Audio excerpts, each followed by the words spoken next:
تو ناظرین، قومی اقتصادی سروے کے اہم خدوخال دستاویز کے مطابق رواں مالی سال پاکستان کی معیشت کا حجم 411 ارب ڈالر ریکارڈ کیا گیا۔ گزشتہ مالی سال پاکستان کی معیشت کا حجم 372 ارب ڈالر تھا۔ رواں مالی سال پاکستانیوں کی فی کس آمدن 1824 ڈالر سالانہ رہی، جو کہ گزشتہ مالی سال 1680 ڈالر سالانہ تھی۔ مالی سال 2024-25 میں معاشی ترقی کی شرح 2.68% رہی۔ گزشتہ مالی سال معاشی ترقی کی شرح 2.51% تھی۔ رواں مالی سال اہم فصلوں کی پیداوار میں کمی ریکارڈ کی گئی۔ گندم کی پیداوار میں 29 لاکھ ٹن، چاول کی پیداوار میں 1,40,000 ٹن، گنے کی پیداوار میں 34 لاکھ ٹن کی کمی ہوئی۔ سبزیوں اور پھلوں کی پیداوار میں اضافہ ہوا۔ مزید جانیے اس رپورٹ میں۔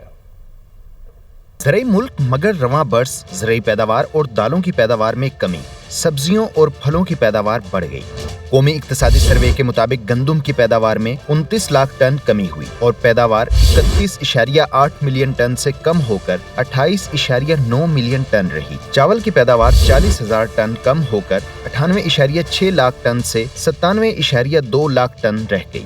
گنے کی پیداوار 34 لاکھ ٹن کمی کے ساتھ 87.6 ملین ٹن سے کم ہو کر 84.2 ملین ٹن رہ گئی۔ اسی طرح کپاس کی پیداوار 30.7% یعنی 31 لاکھ بیلز کم ہوئی۔ کپاس 10.2 ملین بیل سے کم ہو کر 70 لاکھ بیلز رہ گئی۔ مکئی 15.4% یعنی 15 لاکھ ٹن کم ہو کر 97.4 لاکھ ٹن سے 82.4 لاکھ ٹن ہو گئی۔ ایک سال میں دالوں کی پیداوار میں 14.1% کمی ہوئی۔ دالوں کی پیداوار 34,560 ٹن سے کم ہو کر 29,658 ٹن رہی۔ ایک سال میں سبزیوں کی پیداوار میں اضافہ ہوا۔ سبزیوں کی پیداوار 2,95,000 ٹن سے بڑھ کر 3,18,000 ٹن ہو گئی۔